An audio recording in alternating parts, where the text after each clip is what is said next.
Welcome to Adventures in Education, a program that spotlights positive things happening in the world of education in Southern Oregon and Northern California. I'm John Letz.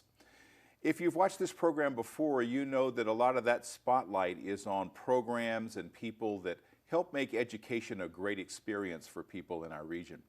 Today, we're going to do things a little bit different because the theme of today's program is learning from dogs.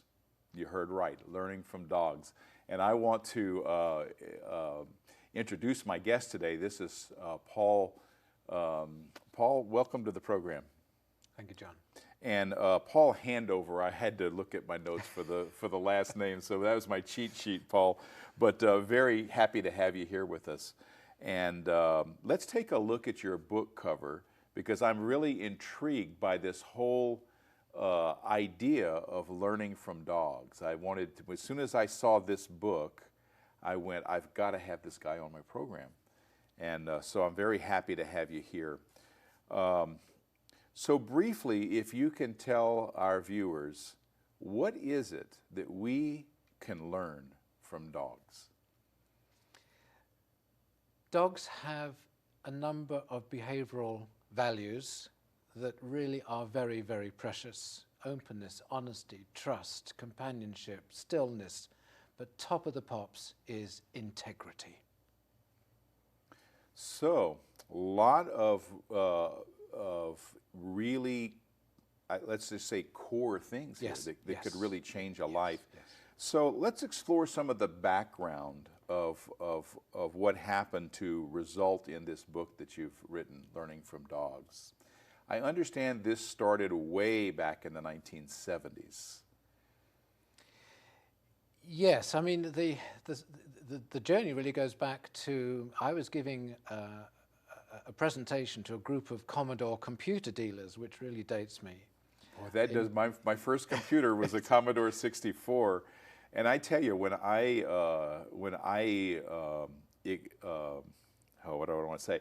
When I learned that you could word process and not have to go back, speaking of writing a book, not have to go back with the correction tape every time you made a mistake, and then what do you do about the fact that you left 3 letters off a word and you've already on page 65? Absolutely, yes. So, okay, so well, you were representing the Commodore. I wasn't representing Commodore. I became the 8th Commodore computer dealer after having been working for IBM Office Products selling word processing systems. And this was in England, in England, yes. Okay. And then I came across a guy who had written a word processing program for the Commodore. And to cut a long story short, I ended up gaining world rights. So I was in Boston, Massachusetts, presenting my word processing program, which was called WordCraft. And I was chatting away, and from about the 6th or 7th row back came a shout, "Hey, Handover, what's a fortnight?" And I'd inadvertently used, for me, a standard English word, but Americans don't use the word. Right. No. And the owner of that voice turned out to be a Dan Gomez. He became my West Coast distributor. Very quickly sold nearly $1 million worth of my word processing software. And it was Dan's sister who in 2007 invited me to go and spend Christmas with her and her husband at their home in Mexico, San Carlos, Mexico.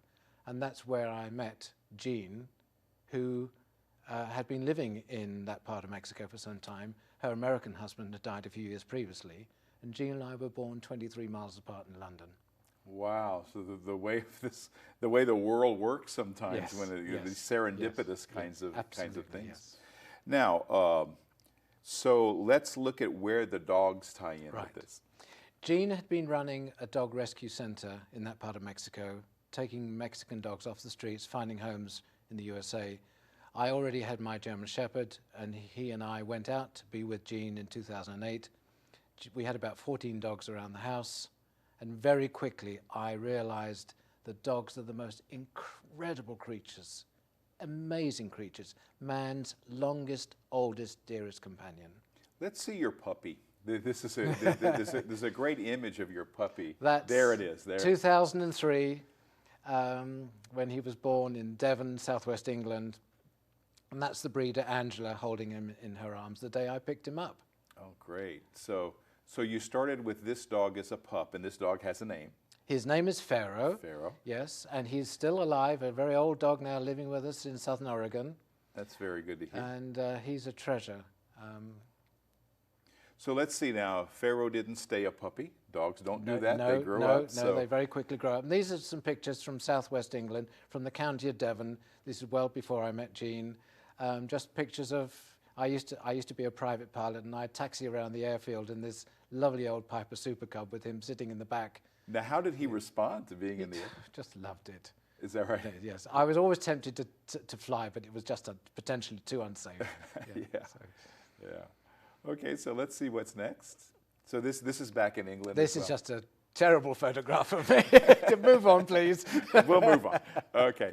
So now this is your life in terms of the dog. Yes. I'll call it the dog business.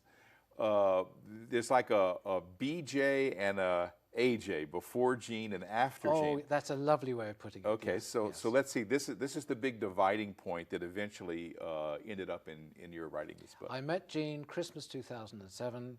I went out with Pharaoh to be with Jean in Mexico in 2008. We decided we wanted to be married. We moved up to Payson in Arizona, northeast of Phoenix, and were married. And these are pictures. That's a picture of us at home in our Arizona home. Oh, that's great. So let's go on to the next image we have. Again, that's another picture. That's a picture of Dahlia, a dog that is no longer with us.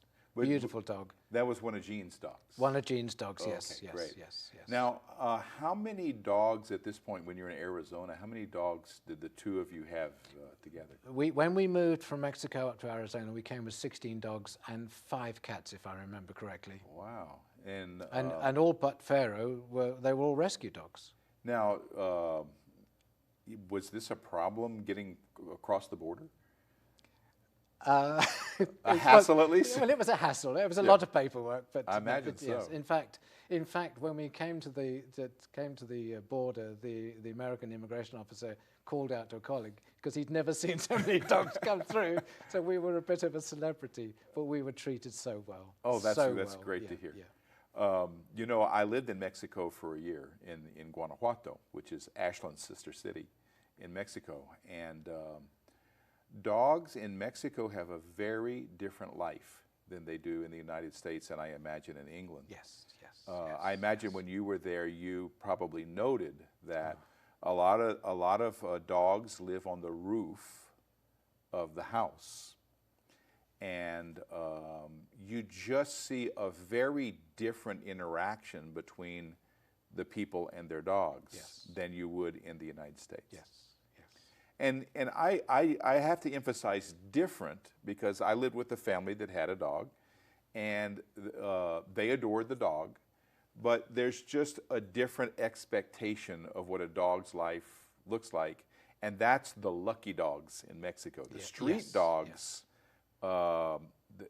people are not, well, they don't want the street dogs around them, and so street dogs, and you know, you could say the same here, really. If it's a stray dog, most people are not particularly kind to stray dogs. Sorry, I didn't mean to divert so much into Mexico, but you did come up from Mexico into Arizona. Yes.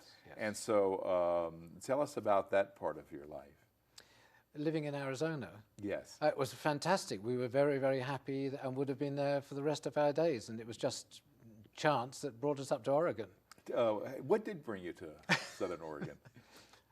I had a dream one night that I'd gone to the bathroom, as I do at my age, and there was no water in the taps. It was such a silly dream, and there happened to be somebody in the house who said, well, if you're worried about water, you should go to Oregon. Never been to Oregon. We just came up, just on spec, met a real estate agent. You always want to look at a few properties. Sure. No intention of moving. We came across a bank-owned property, 13 acres on Hugo Road. We put in a very, very, very stupid offer, and the bank said, okay. Paul, what year was that? I'm just curious. We came up September 2012. Oh, so it's after that whole crash. You know, yes, the economic crash. yes. It was, timing was perfect, you know, inadvertently. And of course, for the dogs, and we've got enough land, we've now taken on some rescue horses. So, because we have the land, and why not? Oh, so you've created kind of a sanctuary then. In a sense. In a sense, yes. In yes, an informal yes, sense, yes. it sounds like. I think as much from me as well as Okay. You love it there. And I guess one of the things you discovered is while northern Oregon, northwest Oregon, the Willamette Valley receives a tremendous amount of rain in a typical year, not necessarily true of southwest Oregon.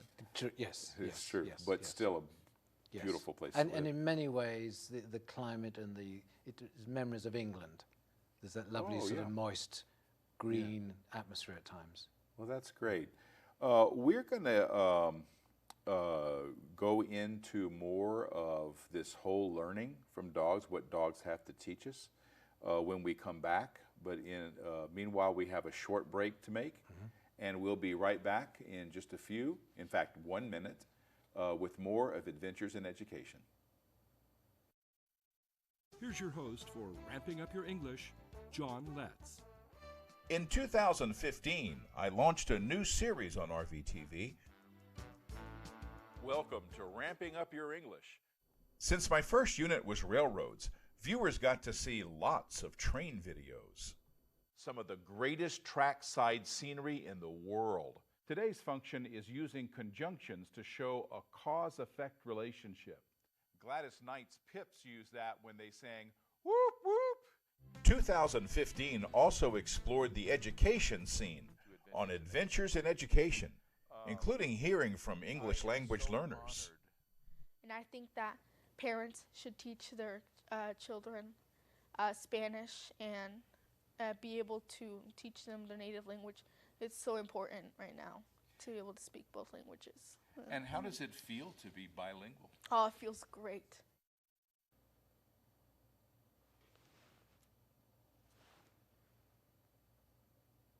Welcome back to Adventures in Education. I'm John Letz, your host. Paul Handover is my guest. Paul, thank you for being here today. Paul has written a book called Learning from Dogs, and we're exploring how he came up to produce this book, how to write this book. And the last time we left him, he was in Arizona, found a good deal on some property here in Southern Oregon. They not only care for dogs, they've taken in some horses, so the good life in Southern Oregon. So let's take a look at the next image we have to share with our viewers. And looks like you're still in Arizona, Correct. Is that right? Yes, I kind of yes. noticed a little dryness there, as you mentioned before. And then, but looks like the dogs are having a great time out there, and that is Pharaoh, isn't it? Yes, it is. Yes. Okay, Yes. I thought so. Okay, so let's take a look at the next one. And what we have here is Jean, and she has the dogs that she rescued from Mexico. Yes. So that's kind of brings us up to speed. And then let's take a look at the next image after that.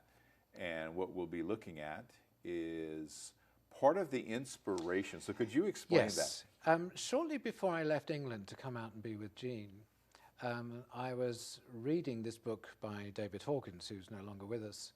And it's a book about using kinesiology to tell whether people are being truthful or not. Very interesting book. If I could pause for just a moment. Kinesiology? Kinesiology is muscle testing. In other words, our responses are conveyed through our muscles. Oh, I know a teacher who used to use that method. You know, she would have the kid hold their arm out, and Yes. she would put a little bit of pressure. Yes. And if that little bit of pressure caused that, say, you want to explain that again? Yes. Give them a chance to tell the truth. Well, David Hawkins in his book explains how you can actually divide people who are being truthful and those who are not being truthful through those muscle responses. And when I was talking to this person, he said, and as a result of that, dogs have been determined to be creatures of integrity. And I went, wow. And that evening, I went online and registered the domain name learningfromdogs.com. And then when I fast forward to living with Jean initially in Mexico, I started writing a blog of the same name, Learning from Dogs. And then when we eventually came up to Oregon, I fancied having a go at writing a book. And every November there's an organization called National Novel Writing Month, NaNoWriMo. Okay. And you sign up to write 50,000 words. So I did that in November 2013 and again in 2014 and ended up with about 130,000 words. Joined Southern Oregon Writers Group, and somebody said, whoa, you only need 50,000 words for a book, and got advised to get an editor and a professional designer, and here I am. Yeah, well, great. Well, it reminds me of, one approach to writing is you write long to start with. Yes. And then you edit down, and what you end up with is the gold, if you will. Yes. Yes. And of course, as a self-published author, writing the book's the easy bit, because as a self-published author, you don't have to be responsible for selling it. Right, Yeah, but right. that's quite common, I'm told, now with first-time authors. Yes, and I noticed on your website you give samples Yes, for yes. people, and that's become part of marketing these days Yes. also with Yes, books is yes. you give away a little bit, and then if they want Yes, more, yes, they yes. can make a pretty informed Yes, decision. yes. You offered to read a little bit from the book that you wrote. Let's have you do that, and then we'll go into more explaining of this whole idea that just intrigues me so much of things that we have to learn from dogs and how we can learn them and then how we can apply them. A neighbour who is a vet, Jim Goodrob, was kind enough to write the foreword to the book, and he included this, which to me, and I'm sure to your viewers, just says it all. And it refers to Suzanne Clothier, who wrote the book Bones Would Rain from the Sky, Deepening Our Relationship with Dogs. She writes, "There is a cycle of love and death that shapes the lives of those who choose to travel in the company of animals. It is a cycle unlike any other. To those who have never lived through its turnings or walked its rocky path, our willingness to give our hearts with the full knowledge that they will be broken seems incomprehensible. Only we know how small a price we pay for what we receive. Our grief, no matter how powerful it may be, is an insufficient measure of the joy we have been given." Wow. Isn't that beautiful? That's beautiful. Yeah, that's always one of the things to consider when bonding with an animal, is that they will pass before we will, probably. The relationship with dogs goes back. I mean, 10,000 years ago, well, not 10,000 years, but they discovered recently a human buried with a dog cradled, I can't remember if it was a man or a woman, in its arms in what is now modern-day Israel. And that was 10,000 years ago. Wow. So let's take that step, because you talk about the riches that we get for that type of bonding. What is it that dogs have to teach us, and in what ways can that enhance someone's life? As I explain in the book, many people are deeply worried about the future. And probably best we don't go into too much detail. We don't have 3 hours to list all of the things to worry about. Yeah. One of the things that we see so frequently in so many countries is deep inequality and a lack of integrity. And really, that's the starting point, that if you look at the whole range of values that we see in our dogs, and they are, obviously, they're explained in the book, they form a set of behavioral values that we, as in humankind, would be wise to adopt. And that's my premise, because otherwise, as I've said before to some of my American friends, we may be drinking in the Last Chance saloon. The time of year that we're doing this program in 2016, our viewers no doubt have been exposed to this contest for who will be president of our country again. Yes. And boy, I tell you, you don't see much integrity among the people in this process. Look what's going on back in my old country, this bizarre attempt to leave Europe. But it's not, to me, John, it's not a question of left politics or right politics. It's a question of good government, good politics. That's what we need. And it's all over the world, not just America. But America is so important to the rest of the world.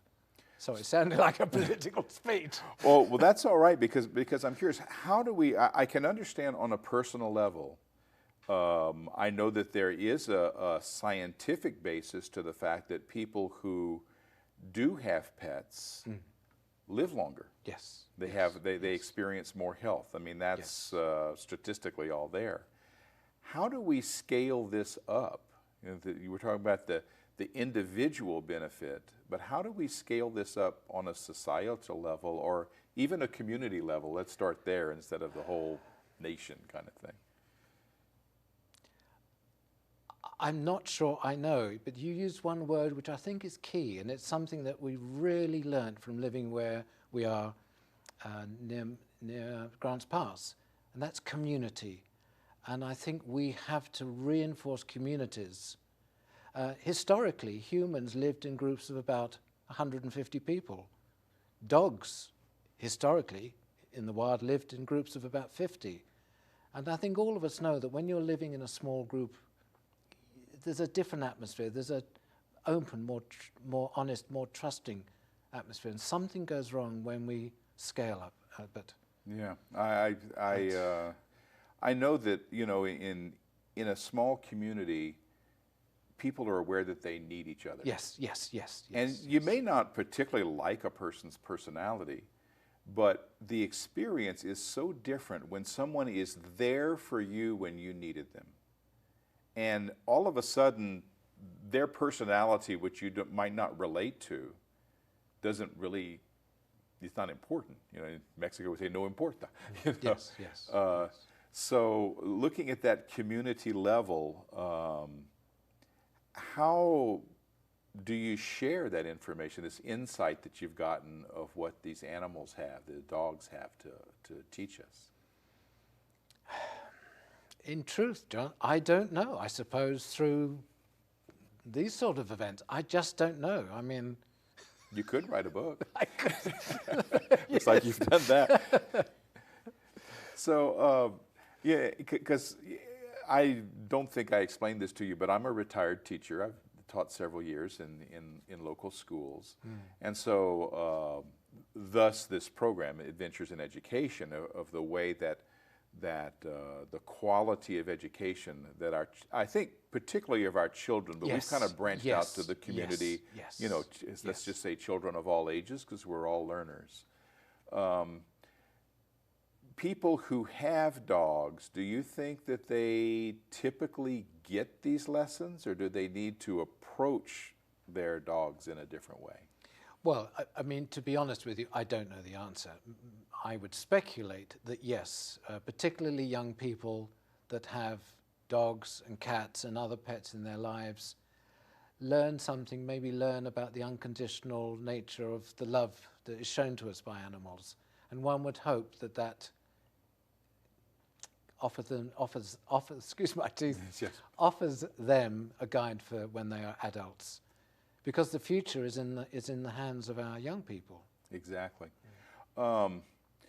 Now, if someone reads your book, because not everyone has a dog, okay, but what learning passes through from your experience to someone who would read your book? What can they get out of this?